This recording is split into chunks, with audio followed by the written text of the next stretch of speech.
Hello বন্ধুরা, আপনাদেরকে nature লাভার চ্যানেলে সকলকে স্বাগত। আজকে পদ্মর রানার এবং মাটি কিভাবে তৈরি করে এবং কিভাবে লাগাই সব রকম দেখাবো। এই যে আমাদের রানারলি চলে এসেছে, দেখতে পাচ্ছেন। এই দুটো পিঙ্ক কালার এবং এই দুটো সাদা কালার। আপনারা রানারগুলি নার্সারি বা অনলাইন মিশো, অ্যামাজন থেকেও কিনে আনতে পারেন। আমাদের রানার দেখতে পাচ্ছেন, এরকম বড় বড় রানার আছে দেখতে পাচ্ছেন। এবং লাগানোর পদ্ধতি, মাটি তৈরির পদ্ধতিটা দেখাবো। এবং মাটি দেখতে পাচ্ছেন, আমরা 1 মাস আগে থেকে এই মাটিটি রেডি করে রেখেছি। এবং আপনারা যেখান দিয়ে হোক পাঁক এনে রেডি করে রাখতে পারেন। 1 মাস আগে থেকে পাঁকটি এনে মাটি মিক্স করে ভার্মি কম্পোস্ট দিয়ে রেখে দিতে হবে এবং জল দিতে হবে। এরকম হাইট জল দিতে হবে। জল দেওয়ার পর এটিকে 1 মাস রেখে দিতে হবে। আপনারা চাইলে, আমরা রেখেছি 1 মাস, আপনারা চাইলে 10-15 দিনও রাখতে পারেন। এবং মাটিটিকে ভালো করে মিক্স করে এবার কীভাবে লাগাতে হয় আপনাদেরকে সেটাও দেখাবো। এবং লাগানোর পদ্ধতিটা কীরকম দেখতে হবে, এরকম সরু করে গর্তর মতো করে নিতে হবে। দেখতে পাচ্ছেন আমার গর্তটা হয়ে গেছে অনেক সুন্দর। এবং গর্তটি নিয়ে এই যে রানারগুলো দেখতে পাচ্ছেন, পিঙ্ক কালারের রানার আমরা বসিয়ে দেবো। খেয়াল রাখতে হবে যত্ন সহকারে এই পাতাগুলো যেন উপর দিকে থাকে। খুব যত্ন সহকারে লাগাতে হবে গর্ত করে, দেখতে পাচ্ছেন। এবং ভালো করে লেগে দিতে হবে। লেগিয়ে হালকা আস্তে আস্তে যত্ন সহকারে মাটিটি চাপা দিয়ে দিতে হবে।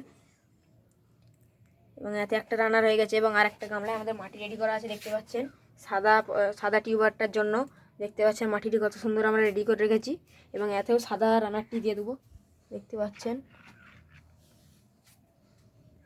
এই দেখুন সাদা রানারটি এতে ভালো করে, এতেও সেম এরকম গর্ত করে নিতে হবে।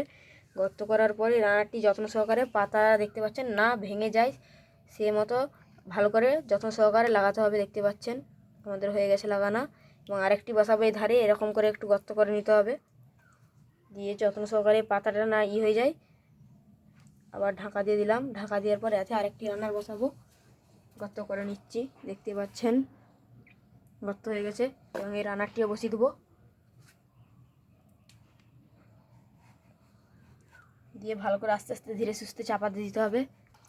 এবার জল দেওয়ার পদ্ধতিটা দেখাবো। এবার আমরা টবটিকে ভালোভাবে বসিয়ে নিলাম যাতে না মাটিটি গর্ত হয়ে যায়। দিয়ে আমরা আস্তে আস্তে আর ভিতরে জলটি দিয়ে দেবো, আস্তে আস্তে ভর্তি করে দেবো। ধীরে সুস্থে জলটি দিতে হবে এবং পাতাগুলি না ডুবে যায় সেরকমভাবে জলটি দিতে হবে, দেখতে পাচ্ছেন। ধীরে সুস্থে জলটি দিতে হবে।